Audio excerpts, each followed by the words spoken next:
cukup susah mengejar bebek di air karena kaki bebek ada selaputnya. Makanya mereka bisa berenang dengan cepat. Kita harus lebih pintar nih daripada bebek. Jadi kita harus menggunakan strategi menggiring dan mengepung dari berbagai sisi. Duh, aku takut dimarahi kakak kalau bebek ini tidak bisa tertangkap. Untung ada bantuan kalian.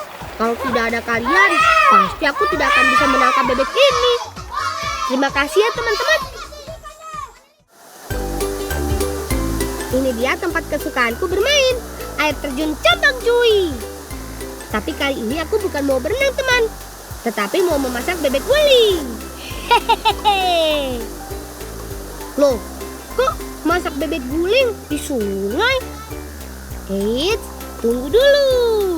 Nanti pasti kalian tahu jawabannya. Olah bahan-bahannya dulu ya. Bawang merah dan bawang putihnya dipotong tipis-tipis. Tambahkan garam dan merica ya. Karena sudah dipotong-potong, jadi tidak terlalu sulit menghaluskan semua bumbu-bumbu ini. Terus ulek sampai halus teman. Sambil menunggu bumbu halus, kakak menyiapkan cabai merah untuk sambalnya nanti. Sedangkan temanku Agung sibuk memisahkan daun kemangi dari batangnya. Kata kakak agar tidak pahit ketika dimakan nanti. Nah, ini alasan kami memasak di sungai. Kami menggunakan aliran sungai ini sebagai penggerak baling-baling agar bebeknya matang merata. Jadi tidak perlu repot-repot membolak-balik dagingnya. Hehehe. Kalau teman-teman di rumah mau membuat, prinsipnya sederhana kok. Cukup menggunakan batang bambu, diikat menjadi 6 jari-jari. Lalu pada bagian ujung bambu yang menyentuh air diberi potongan kayu. Jadi mirip seperti dayung. Langsung deh dibakar. Nah, bumbunya sudah siap. Langsung saja kita oles ke bebeknya. Minyak goreng pada bumbu ini berfungsi agar kulit bebek tidak hangus dan bisa matang sampai ke dalam. Perhatikan teman, karena turbin ini kami jadi mudah meratakan bumbunya ke semua bagian. Hehehe. Ayo Nirwan, oleskan sampai habis bumbunya supaya rasanya tambah mantap. Sambil menunggu bebeknya matang, kakak membuat sambal colo-colo sebagai pelengkap masakannya. Ini bahan-bahan sambalnya. Ada cabai merah, bawang merah, dan tomat. Semua dipotong kecil-kecil ya. Lalu tambahkan garam secukupnya. Tambahkan juga perasan jeruk nipis. Sebagai pelengkap bisa ditambah daun kemangi. Ini dia bebek panggang Cabang Cuy yang diambil dari nama air terjun tempatku memasak tadi. Menurut kalian bagaimana penampilannya? Menarik atau tidak? Sebelum makan, jangan lupa berdoa dan cuci tangan dulu ya. Tidak perlu berlama-lama, langsung saja kita sikat. Dingin-dingin begini makan bebek panggang hangat, ditemani sambal colo-colo. Mantul! Nyamepa! Kalau dalam bahasa kami, artinya enak sekali.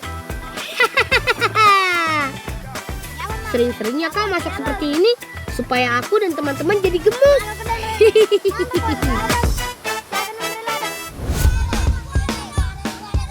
Sambil menunggu perangkap ikan bekerja, yuk kita cari bahan tambahan untuk masaknya nanti.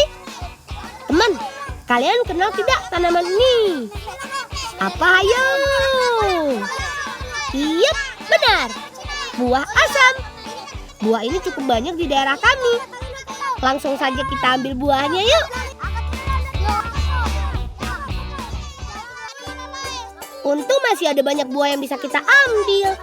Saat musim hujan seperti ini, biasanya pohon asam berbuah sangat sedikit. Petik yang matang saja ya teman, karena hanya buah yang matang saja yang bisa digunakan untuk memasak. Kalau yang setengah matang ya enaknya dimakan langsung saja. Hehehe.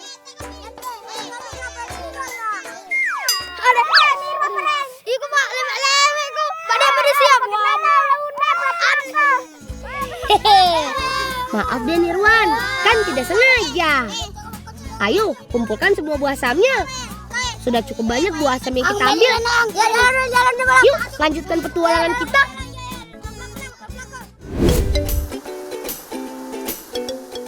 Mudah-mudahan banyak ikan yang masuk perangkap. Wah, ternyata Nirwan dapat satu ikan di sela-sela batu. Ayo Aang, masukkan ke wadah ikannya. Nirwan, siapa sih Kak Jamangka? Semoga di balik ranting-ranting pohon ini ada banyak ikan juga. Ayo, coba kita buka. Nah, betul kan? Banyak juga ikan yang masuk perangkap. Ayo gunakan jaring ini agar ikan tidak terlepas. Nah, ikan nila ini kalau di daerahku bernama balai jabire.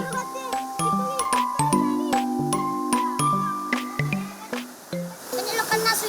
Ya, mana ikan tika? Tika di alam. Ada dari.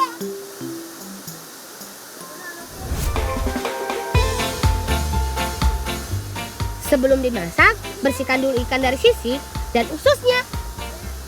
Mumpung masih di aliran sungai, biar aku dan Nirwan saja yang mengerjakan. Hati-hati ya saat membersihkan. Ikan ini durinya tajam. Cuci bersih ya bagian dalam ikan, agar bau amis dan rasa pahit tidak tertinggal.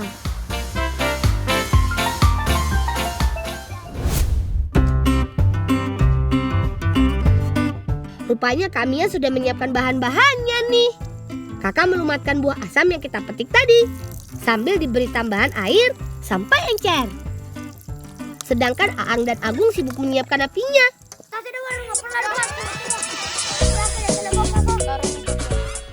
Pertama, kupas dulu kulit bawang merahnya. Kemudian potong tipis-tipis agar aromanya keluar ketika ditumis. Potong bagian daun serai yang tidak digunakan. Biasanya yang dibuang pada bagian akar dan kulit terluar. Biar mudah larut, tomat dan gula merah juga dipotong tipis-tipis ya. Nah, kalau lengkuas ini tinggal dimemarkan agar aromanya keluar ketika dimasak nanti. Setelah semua bumbu siap, saatnya menumis yuk. Masukkan bawang merah dan putih ke minyak yang sudah panas. Tumis hingga merah kecoklatan. Aroma bumbunya sudah sedap loh teman. Kecium udah sampai ke rumah. Hehehe. Tambahkan air agar bumbunya tidak gosong. Lalu masukkan semua ikannya ya. Oh ya, ketika memasak ikan jangan sering-sering diaduk ya teman, agar ikan tidak hancur atau terlepas dari tulangnya. Hehehe. Kalau ikan sudah setengah matang, masukkan asam yang sudah dihaluskan tadi. Lalu, tambahkan cabai merah utuh sebagai pemanis. Dan masak hingga matang. Tada! Ini dia, palu mara ala si bolang. Hehehe. Sebenarnya masakan palu mara ini bisa menggunakan berbagai jenis ikan loh. Termasuk ikan air laut juga bisa digunakan. Rasanya nikmat sekali. Ayo lo kasih gini.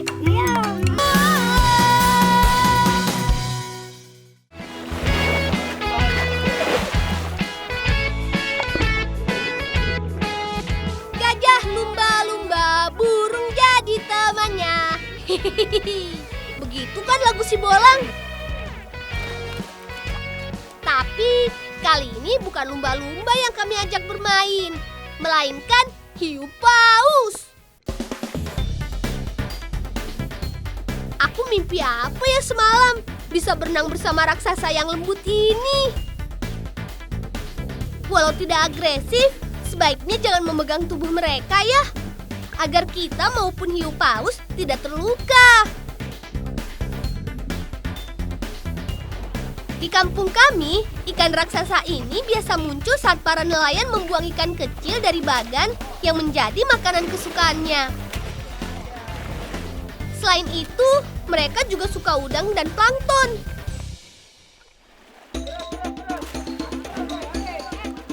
Meskipun ukuran pakannya kecil, tapi hiu paus dengan panjang 6 meter mampu makan hingga 21 kg plankton. Pantas saja kamu menjadi ikan terbesar di dunia.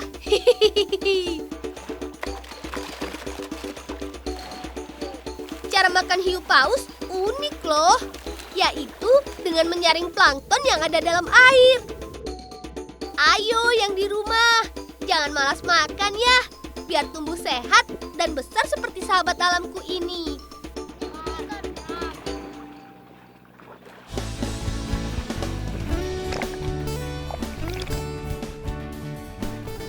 Total hiu paus tutul yang ada di tali sayan adalah sekitar 15 ekor yang menyebar di bagan lainnya.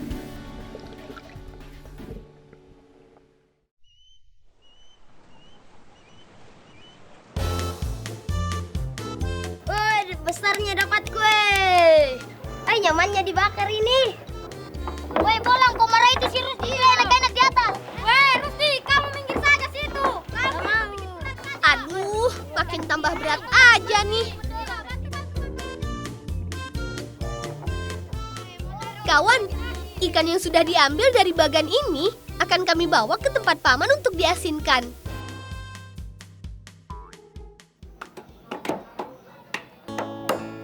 Nah, ini tempatnya. Paman, ini cukup datang. Jukut apa kau dapat itu? Otek, Oh, iya. Baka maya tuh anak di bala kan dia. iya, Iya. Yuk kita mulai membantu paman dan bibi.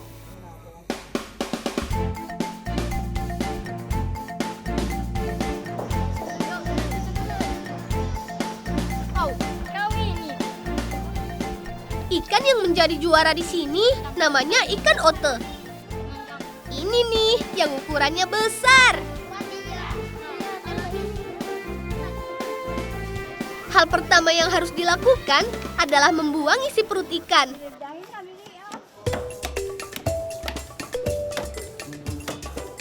Kemudian mencucinya hingga bersih. Setelah itu, baru deh diberi garam dan didiamkan dalam waktu tertentu. Kalau sudah menjadi seperti ini, itu tandanya sudah siap dijemur. Lamanya penjemuran biasanya sih sekitar 1 hingga 2 hari, tergantung kondisi sinar matahari. Ayo, bantu aku menjemurnya ya. Saat menjemur ikan asin, usahakan ikan tidak saling bertumpuk. Semuanya harus dijajarkan supaya ikan cepat kering. Untung ada sahabatku ini. Pekerjaan jadi terasa lebih ringan karena dikerjakan bersama. Terima kasih kawan. Hehehe.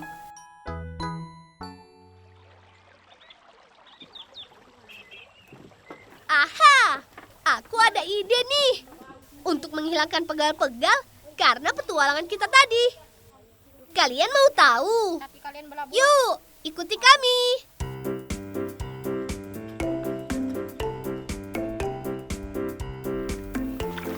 Baunya. Ay, baunya. Mengapa bau itu, Lang? Bekas barang dengan hiu tutul tadi. Firman, mau bawa ke sini tuh karangat tuh. Iya. Ini dia ide yang kumaksud. Mandi di sumber air panas. Sekalian mencuci selayarku yang bau amis karena ikan tadi.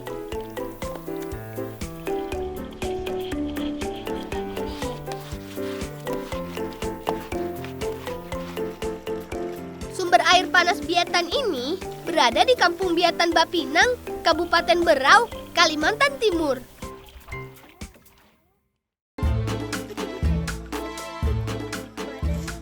Ini bukan sembarang air panas, karena airnya rasa asin. Nah loh, kok bisa ya? Bapak pernah bercerita, sumber air panas Biatan ini berasal dari air laut yang masuk melalui celah bebatuan, kemudian bercampur dengan panas bumi, sehingga menghasilkan sumber mata air panas yang unik.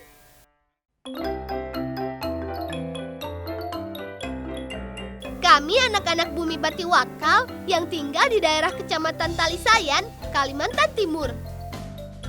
Batiwakal adalah sebutan dalam bahasa daerah untuk kabupaten kami, yaitu Berau.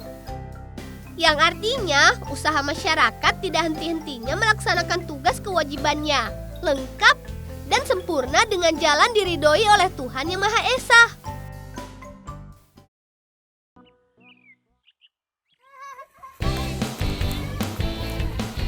Wuhuu!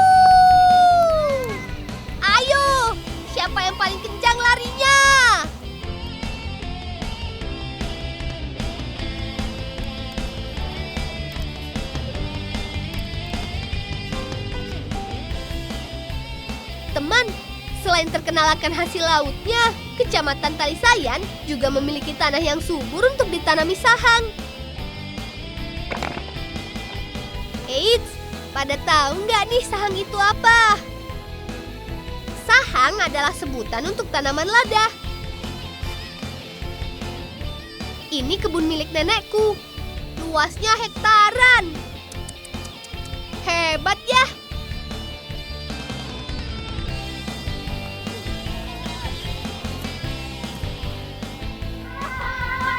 Pulang sini. Di sini dalam setahun kita bisa memanen pohon sahang hingga 3 kali loh. Hal ini dikarenakan dalam satu pohon yang sama, buah tidak matang secara bersamaan. Sekarang adalah waktu panen yang ketiga. Makanya hanya tinggal sisanya saja yang sudah siap dipetik. Lang, sini anjaknya Lang. Au.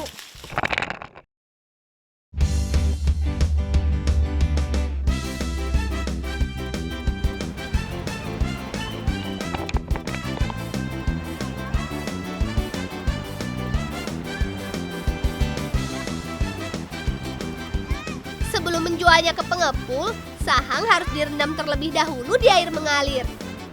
Karena jika direndam pada air yang menggenang, sahang akan menimbulkan bau tak sedap akibat mengendap. Meskipun tidak membuat turunnya kualitas sahang. Agar tidak hanyut, karung berisi sahang ini harus kita ikat kencang.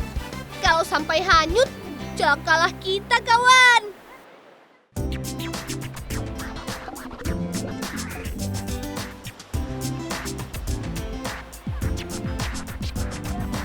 Setelah direndam beberapa hari, kulitnya sudah mulai mengelupas, sehingga lebih mudah kita bersihkan.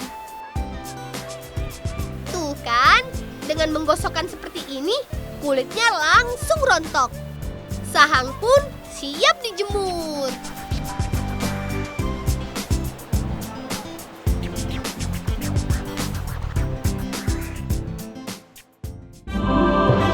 Bolangpedia.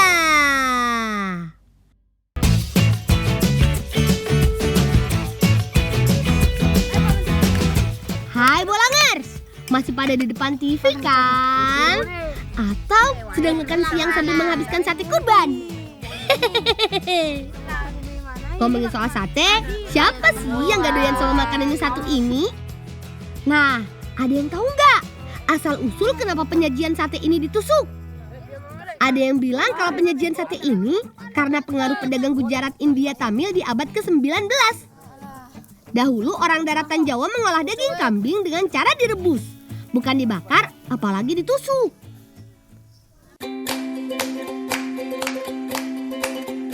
Ada satu makanan dari Bali. Penyajiannya memang menggunakan bambu, tapi nggak ditusuk, melainkan dilili. Namanya sate lili. Terbuat dari daging ayam, ikan, atau babi yang dicincang.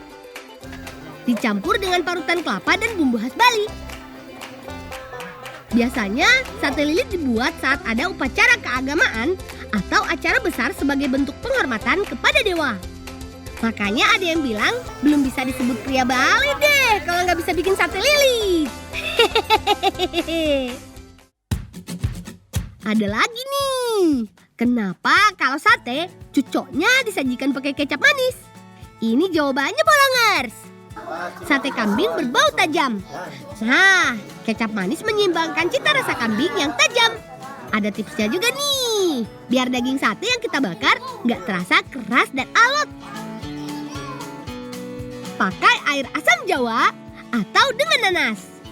Air asam jawa nggak cuma bikin empuk, tapi menambah sedap cita rasa daging. Sedangkan nanas mengandung bromelain yang membuat daging kambing gak berbau perengus dan cepat empuk. Dari tadi ngomongin makanan bikin Bolang lapar nih. Bolang makan siang dulu kalau gitu.